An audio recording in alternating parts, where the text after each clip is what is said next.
Sinimulan mo, yung sinasabi niya Sinimulan rito, ko, tapusin mo, Ted Bailon. Oo. kamakailan lamang nag-inspeksyon ako sa naging epekto ng habagat ng bagyong Krising, Dante at Emong at kitang-kita ko na maraming proyekto para sa flood control ay palpak at gumuho. Sabay palakpak sila at yung iba-iba guni-guni lang. Huwag na po tayong magkunwari, ika niya. Alam naman ng buong madla na nagkakaraket sa mga proyekto. Palakpakan sila at sigawan sila. Yung silang yan, yung pong mga nando doon po sa plenaryo. Pinagsamang mga miyembro po ng dalawang kapulungan ng Kongreso at ang kanilang mga panauhin. Mga kickback, mga initiative, Opo. Errata, SOP for the boys, kaya sa mga nakikipagsabwatan upang kunin ang pondo ng bayan at nakawin ang kinabukasan ng ating mga mamamayan, mahiya naman kayo sa inyong kapwa Pilipino. Palakpakan sila. Mahiya naman kayo sa mga kabahayan nating naaanod o nalubog sa mga pagbabaha.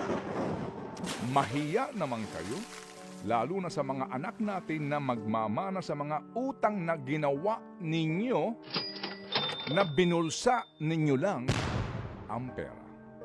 Palakpakan sila. Baby girl, ang sinasabi niya, mahiya naman kayo.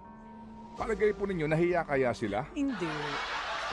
Kasi kung nahihiya ka, hindi ka papalakpak, di ba?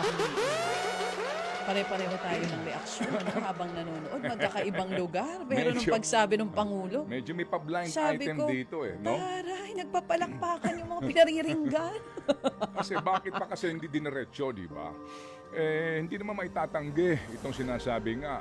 Oo. Sino ba ang humihingi nitong SOP, kickback, ano mang for the boys sa mga government projects?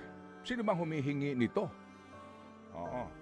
Well, yung kagawaran po na in charge dito, DPWH, admittedly naman, di ba, yan po ang kalakaran. Sino humihingi dito?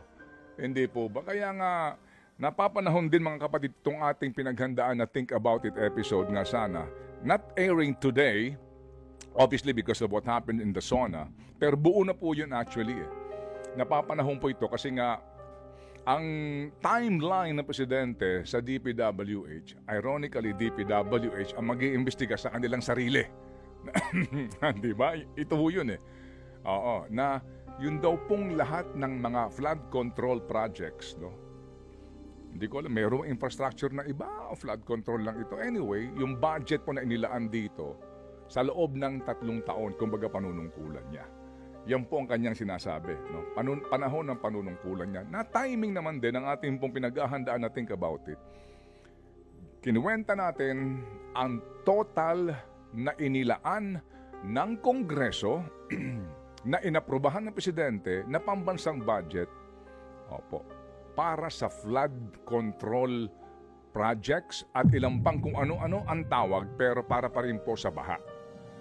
Ironically, nataon din po ito na yun din po ang ating tampok. Yung pagbibilang natin, pagkikwenta sa lahat ng perang inilaan magmula nang maupo siya, isama na po natin yung 2022 kasi kalahati noon panunungkulan po ng Pangulong Marcos.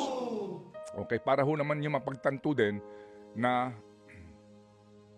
ang may pinakamalaking alokasyon sa flood control magmula nang ipinanganak ang Republika ng Pilipinas ay sa panahon ng panunungkulan ni Ferdinand Marcos Jr.